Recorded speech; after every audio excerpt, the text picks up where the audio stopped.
ചേച്ചിയുടെ ഭർത്താവുമായി ഒളിച്ചോടി പെൺകുട്ടി, ഒടുവിൽ വമ്പൻ ട്വിസ്റ്റ്. ഒളിച്ചോട്ടങ്ങൾ പലപ്പോഴും സമൂഹ മാധ്യമങ്ങളിൽ വാർത്തയായി മാറാറുണ്ട്. ഒളിച്ചോടി പോകുന്നവർ പറയുന്ന കഥകളും ഒളിച്ചോട്ടത്തിനുണ്ടായ സാഹചര്യവും ഒക്കെ പലരും ഫേസ്ബുക്കിലോ സാമൂഹ്യ മാധ്യമങ്ങളിലോ തുറന്നു പറയാറുമുണ്ട്. അങ്ങനെ കഴിഞ്ഞ ദിവസം ഒരു ഒളിച്ചോട്ട വാർത്ത വലിയ വൈറലായി മാറിയിരുന്നു.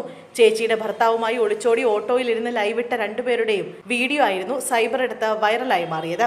ഭാര്യയുടെ സ്വന്തം അനിയത്തിയുമായാണ് യുവാവ് ഒളിച്ചോടിയത്. ഇതിന്റെ വീഡിയോ ഇവർ തന്നെ സമൂഹ മാധ്യമത്തിൽ പങ്കുവെക്കുകയും ചെയ്തു. ഒളിച്ചോട്ടത്തിനിടെ ഓട്ടോറിക്ഷയിൽ വെച്ച് യുവാവും യുവതിയും ഫേസ്ബുക്ക് ലൈവിലൂടെ എത്തി കാര്യങ്ങൾ തുറന്നു പറയുകയായിരുന്നു. ഇനി ഞങ്ങളെ തിരക്കി വരണ്ട എന്ന് വീട്ടുകാരെ അറിയിക്കാനാണ് ഈ വീഡിയോ എന്നാണ് ഇരുവരും പറഞ്ഞിരുന്നത്. രണ്ടു മക്കളുടെ പിതാവാണ് താനെന്നും ഭാര്യയുടെ അനിയത്തിയുമായി ഇഷ്ടത്തിലാണെന്നും അതിനാലാണ് ഒളിച്ചോടുന്നതെന്നും യുവാവ് വീഡിയോയിൽ പറഞ്ഞു. ഇനി തങ്ങളെ അന്വേഷിച്ച് വരരുതെന്നും ഞങ്ങൾ എവിടെയെങ്കിലും പോയി ജീവിക്കുമെന്നും ആരും ശല്യപ്പെടുത്താൻ വരരുത് എന്നുമായിരുന്നു വീഡിയോയിൽ യുവാവ് പറഞ്ഞത്.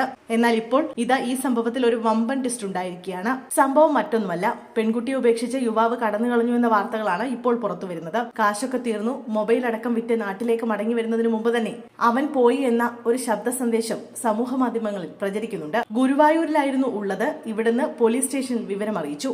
അച്ഛനും അമ്മയും പെൺകുട്ടിയെ വേണ്ട എന്ന് പറഞ്ഞു. ഏട്ടനും ഉപേക്ഷിച്ചു. ഇനി അനാഥാലയത്തിലേക്ക് പോകും. മുസ്ലിമായി മതപരിവർത്തനം ചെയ്യും എന്നൊക്കെയാണ് പെൺകുട്ടി പറയുന്നത്. വർഷങ്ങളോളമായി പ്രണയത്തിലാണ്. ചേച്ചിക്ക് ഇതേക്കുറിച്ച് അറിയാം. ഏട്ടനില്ലാതെ എനിക്ക് ജീവിക്കാനാകില്ല എന്നൊക്കെയായിരുന്നു പെൺകുട്ടി ആദ്യത്തെ ലൈവിൽ പറഞ്ഞിരുന്നത്. ഇതിന് പിന്നാലെയാണ് ഇപ്പോൾ യുവാവ് പെൺകുട്ടിയെ ഉപേക്ഷിച്ച് കടന്നു കളഞ്ഞു എന്ന വാർത്തകളും പുറത്തു വരുന്നത്.